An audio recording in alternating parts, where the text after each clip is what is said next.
Assalamualaikum warahmatullahi wabarakatuh. Perkenalkan, nama saya Nur Fadillah dari kelas A dengan NIM 19961140017. Di sini saya akan menjelaskan topik terkait advantage absolute. Saya akan membahas dua teori. Teori yang pertama, teori merkantilisme, dan teori yang kedua, keunggulan absolut Adam Smith. Yang pertama adalah teori merkantilisme. Merkantilisme muncul pada abad 16 sampai 18 Masehi, yang merupakan suatu kelompok yang mencerminkan cita-cita ideologi kapitalisme komersial, serta pandangan tentang politik kemakmuran suatu negara yang melebihi kemakmuran perorangan. Sehingga merkantilisme disebut sebagai political economic of state building. Tokoh dari merkantilisme yaitu Jean-Baptiste, Jean Bodin, dan Thomas More. Merchant yang artinya pedagang menjadi fokus utama pada abad tersebut. Ada 6 faktor yang mendorong lahirnya paham tersebut. Yang pertama, adanya pemikiran bahwa pedagang adalah sumber kekuatan bagi negara. Yang kedua, adanya pergeseran budaya di mana posisi pegawai pemerintah agamawan yang semulanya dianggap elit bergeser memberikan apresiasi pada para pedagang. Yang ketiga, adanya kepadatan penduduk di Eropa yang sehingga perlu daerah baru. Yang keempat, adanya pergeseran perdagangan agama yang semulanya mengharamkan keuntungan lalu kemudian memperbolehkannya. Yang kelima, adanya pemahaman bahwa perlunya negara yang kuat. Yang keenam, banyak penemuan wilayah geografis baru oleh orang-orang Eropa. Pemikiran merkantilisme berfokus pada kekayaan suatu negara diukur dengan banyaknya emas yang dimiliki. Pandangan kaum merkantilis terhadap perdagangan internasional berfokus pada dua ide pokok, yaitu yang pertama, penimbunan logam mulia dengan tujuan pembentukan negara yang kuat dan meningkatkan kemakmuran nasional untuk mengembangkan negara yang kuat. Yang kedua, setiap politik perdagangan ditunjukkan untuk menunjang kelebihan ekspor di atas impor. Ketika ekspor lebih besar dari impor, maka sama dengan surplus ekspor atau kelebihan ekspor, yang berarti ada surplus emas atau logam mulia. Jadi, pandangan umum kaum merkantilisme adalah perdagangan internasional, kemakmuran suatu negara dilihat dari cadangan emas yang dimilikinya.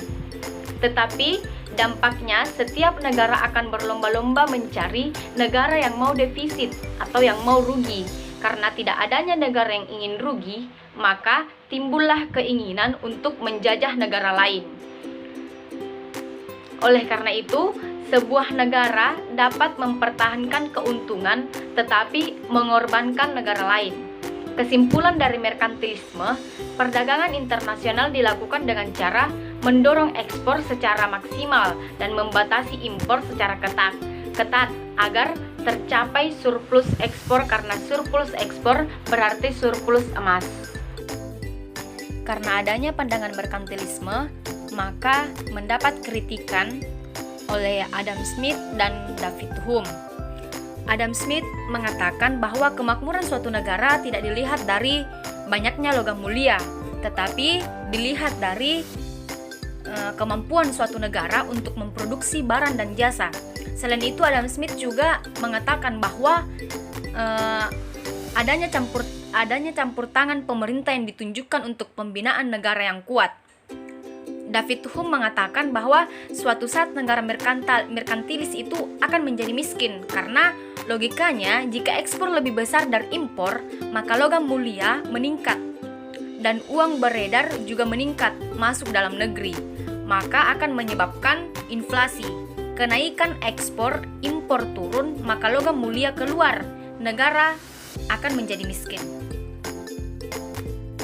Teori yang kedua adalah teori keunggulan absolut oleh Adam Smith.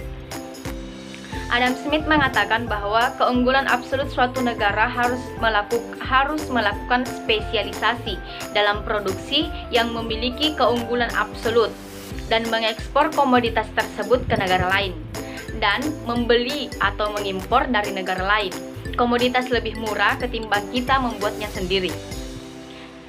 Keunggulan absolut adalah ketika suatu negara lebih efisien dibandingkan dengan negara lain pada suatu komoditas tetapi tidak efisien pada komoditas negara yang lain. Contohnya saja UK. UK dalam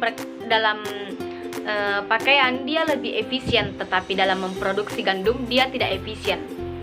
Dan Amerika Serikat lebih efisien untuk memproduksi gandum tetapi tidak efisien dalam memproduksi pakaian. Kelemahan dari teori absolute advantage yaitu trade terjadi jika kedua negara punya keunggulan absolut. Jika tidak ada yang mempunyai keunggulan absolut, maka tidak akan terjadi perdagangan. Dengan asumsi bahwa faktor produksi hanya tenaga kerja, kualitas barang yang diproduksi sama, dan pertukaran dilakukan secara barter, dan biaya transportasi diabaikan. Sebagai kesimpulan dari teori keunggulan absolut, yang pertama, negara berusaha menciptakan efisiensi dari segala bidang. Yang kedua, negara hanya mengandalkan keuntungan absolut pada sektor alami. Yang ketiga, hegemoni adik kuasa berlaku, sehingga kebijakan sepenuhnya ada pada mereka. Yang keempat, negara yang tidak punya power atau kekuatan, maka akan menjadi negara pengikut. Baik, itulah tadi penjelasan materi terkait absolute advantage dari saya. Lebih dan kurangnya mohon dimaafkan.